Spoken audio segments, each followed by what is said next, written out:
Ito, tingnan nyo, yung mga sinasabi ni Sara Duterte. Buhat doon sa kanyang pinagtataguan. Takot to sa NBI, madulas, ayaw magpahuli. Malabo na raw na mapakita si Vice President Sara Duterte sa National Bureau of Investigation.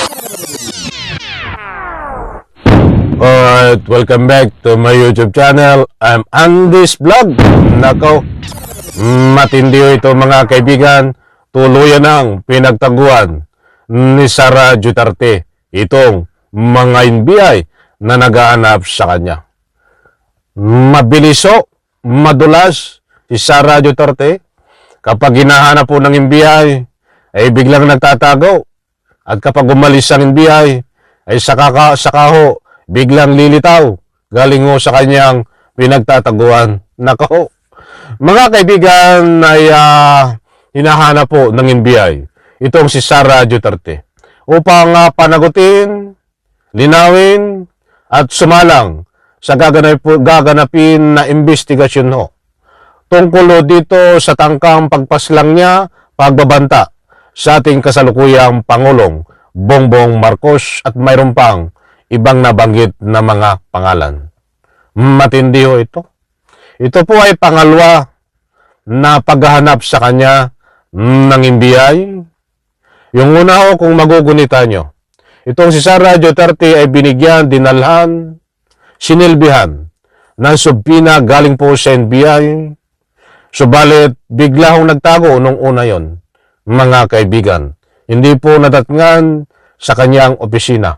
But ngayon, no, pangalawa, ay binigyan po siya ng ultimatum ng NBI na kung pwede, ay pumunta siya sa opisina ngayon December 11, mga kaibigan, upang dumaan sa anumang investigasyon. Subalit, ang nakapagtataka ho, ay bigla na naman pinagtaguan ang NBI nitong si Sara Duterte. Nako ho, ay matindi ito, mga mahal kong taga-subaybay. Samahan niyo po ako. Panoorin, pakinggan ang ibabahagi ko po sa inyo. Itong matinding aksyon ni Sara Duterte. Heto po, shout out po sa lahat. Malabo na raw na mapakita si Vice President Sara Duterte sa National Bureau of Investigation bukas para tumalima sa kanyang sabina. Sa isang panayam kay VP Sara, sabi niya magiging abala raw siya sa mga... Ito nyo, malabo. Malabo na magpakita si Sara Duterte sa NBI. Ngayon pong araw yan, mga mahal kong taga-subaybay, nagaganapin ang investigasyon sa kanya. Diyan po sa NBI. Ang sagot ho ni Sara Duterte ay ito, ibabahagi ko po sa inyo kung ano ang kanyang matinding kasagutan dito na isang kalokohan, kagaguhan, mga kaibigan. Thanksgiving activity ng kanyang opisina. Matatandaang inilipat sa December 11 ang pagsisimula ng investigasyon tungkol sa umano yung mga banta ng VP sa first couple at mga kaalyado nila. Sabi ng... Ito, tingnan nyo, yung mga sinasabi ni Sara Duterte. Buhat doon sa kanyang pinagtataguan. Takot to sa NBI, madulas, ayaw magpahuli. Lawyer ko, hindi naman daw kailangan na magpakita or mag-appear sa patawag ng NBI, sa subpina ng NBI. Pwede nang mag-position paper, pwede nang magbigay ng letter, pwede nang magbigay ng affidavit. So yung mga options na yon available sa akin for December 11. Nako, yan ho, mga kaibigan. Mayroon na namang rason itong si Sara Duterte na gumagawa ho ng paraan. Hindi ko na isa-isahin kung ang sinabi niya.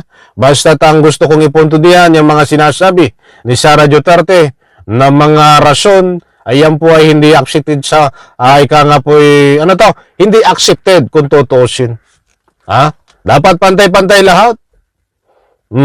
Ilang pagkakataon na ito, pangalawang pagkakataon, ganyan na naman ho, hindi makakarating na mayroon pong katuwiran na yan ho, ay basang-basa na, alam na this.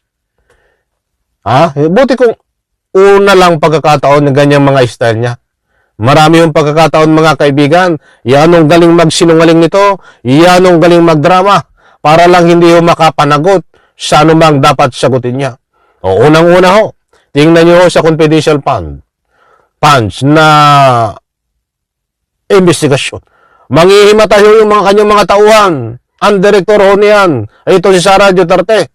Ready, camera, action! Kapag tatanungin ka na, itong kanyang mga tauhan ay maghihimay-matayan ka, magsasakit-sakitan ka, data po at nangyari ho. Dito kay Atty. Zulaika at meron pang isa, mga kaibigan. Ganyan ho sila magpaikot ng kalukuhan eh. Diba? Ba't po tayo mag-alala, mga mahal kong taga-subaybay, magbabayad at magbabayad ito sa anumang kalukuhan na ginagawa sa Republika ng Pilipinas. So, maliwanag po dito, ay hindi daw po siya makaka-attend at mayroon pong mga rason. Yan ay lumang tugtugin na isang uri na pinagtataguan niya lang po ang NBI, mga mahal kong taga-subaybay. Nako, kinulang na naman po tayo sa oras. Maraming salamat. Pagpalain po tayo lahat. Ito po ang aking second YouTube channel. Kung maaari lang po, kung nakasubscribe po kayo doon sa aking main YouTube channel, Andy's Vlog din, pakisubscribe po ito. Ito ang aking bagong new YouTube channel. Bagong gawa lang po ito. Pakisuportahan din niyo po, mga mahal kong taga-subaybay. Isang like ko sa video na ito. Kung nagustuhan niyo po, maraming salamat. Pagpalain po tayo lahat. Bye-bye. Palapakan.